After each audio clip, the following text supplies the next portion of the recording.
Sadly, I lost my job. So I moved to California in 2013, 2014, and I was an eighth grader,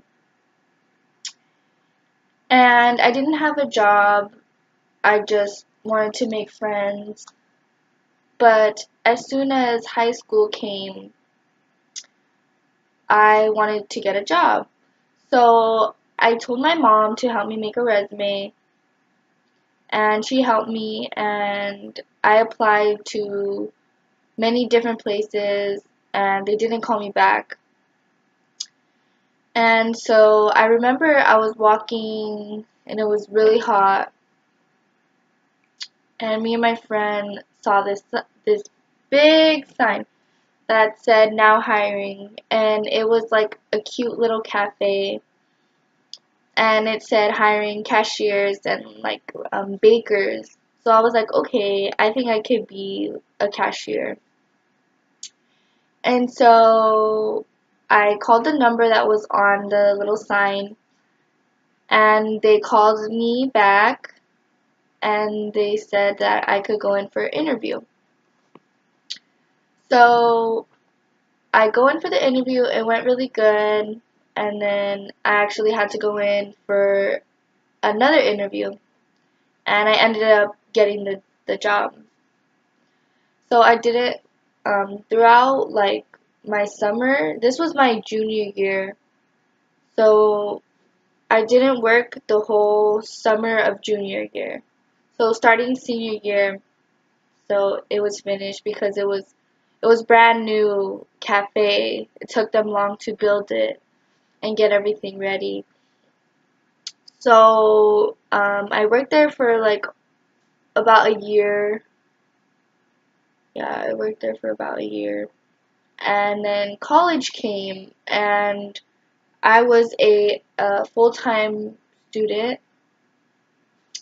and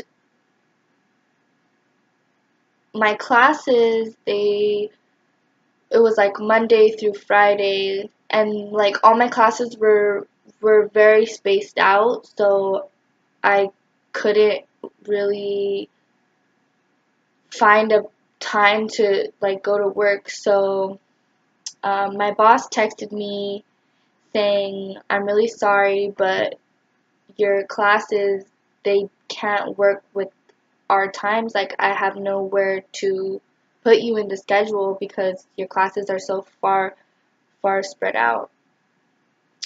And so I knew that I was fired and there was nothing that I could do, so I was just kind of freaking out.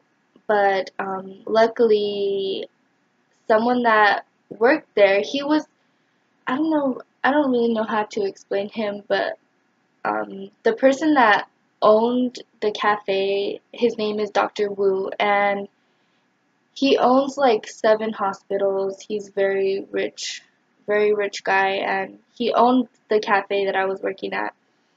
And the and Danny, the one, he texted me because he was worried, like if I was still working at the cafe because he hadn't seen me. So he texted me, and he said that that Dr. Wu, the person that owns the cafe, has a job for me. And so I was like, okay, like that sounds amazing. And so he told me not to tell the other people at the cafe, my coworkers. So I texted Dr. Wu, and he literally told me, "I have a job for you. Can you go to?" And he sent me the link of what I would be doing. And I was really excited because it was like Botox. It was a medical cosmetic center, and I was really excited. And he just gave me the address, and I told him what time I was available, and I went, and he told me to ask for Alice or Nicole, which now I know is like the supervisors.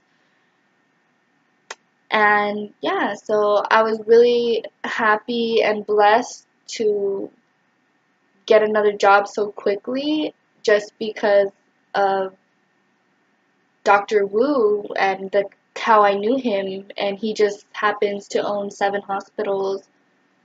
So my point of this story is that networking really helped me get out of this situation that could have affected me a lot, because I do have bills to pay, and I have to make money because I go to school and I have a car and I have to be financially okay.